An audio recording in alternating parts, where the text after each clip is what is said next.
Hi, Christy. Christy, I'm suffering from a bit of bad luck here. I recorded it all the way and made your complete made your complete clip.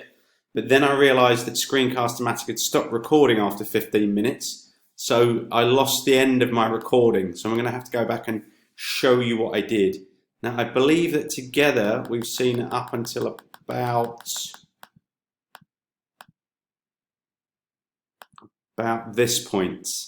So I'm going to show you what I've done here. I'm going to edit that sketch. So I've made a circle and then I've just added these lines here and here. Then I've finished that sketch, and what I'd done is I had the sketch switched on and I just clicked E for extrude, selected the two areas to extrude, and then extruded out. I won't do that because it would repeat the action and I don't want to repeat the action, so I'll cancel that, but you'll see what happens when I click next. So that I've made that part. The next job I wanted to do was to copy that part and move it to the back so it was also here.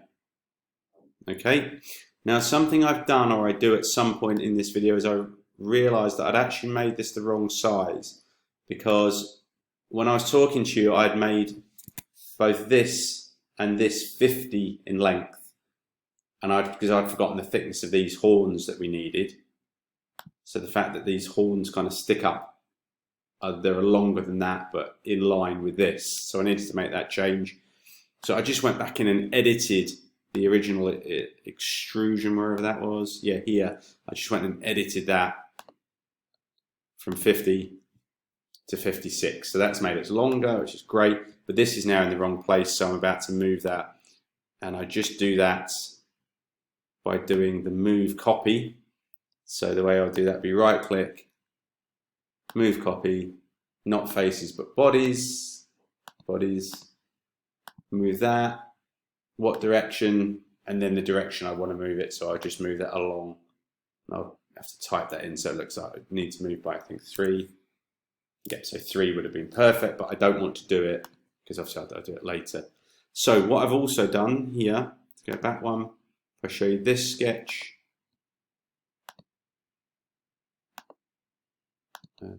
So I'm not sure why it's not letting me edit that sketch. No, maybe I need to be on it. So now let's try it. Edit, yeah, edit sketch. So I've just drawn a 3mm circle here. Just drawn a 3mm circle there, and that's going to be my axle that goes through the middle of my wheels. So I've drawn that circle, and then I've extruded that next. So you can see that's there. I've given up naming my bodies, which is bad, but okay. So that's there. Then the next thing I've done is I've moved, that's where I've moved it. I was talking about earlier, moved it into place. Now I've done a duplication. So what I've done is I wanted this part, just going to switch the sketch off. I wanted this part up at the back. So all I did was that move copy thing that I taught you about. So here, not faces, bodies, body, that one.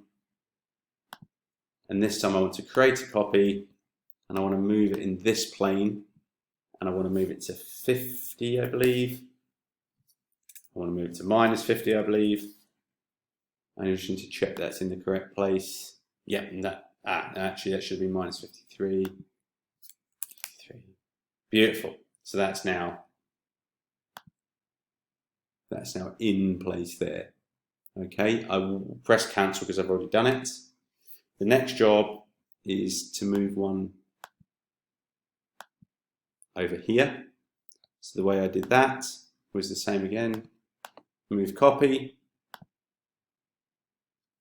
select not face but body, select the body, select move, so I've got it in place, and then rotate it by 180 degrees.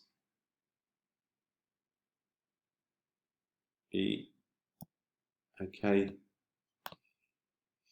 It's sticking out for some reason, so I'm just going to pull that back. So that should be 3. So that's now in the right place. Okay, cancel that, so I've already done it. And then repeated the previous process to put that one at the back there. So that's there now. Okay, then I have just moved that in, then I repeat it, move the second axle over, so now we've got 2 axles. Then the final thing I did was A for appearance, and I've put it on white ABS, but I could try different white if you want a different white.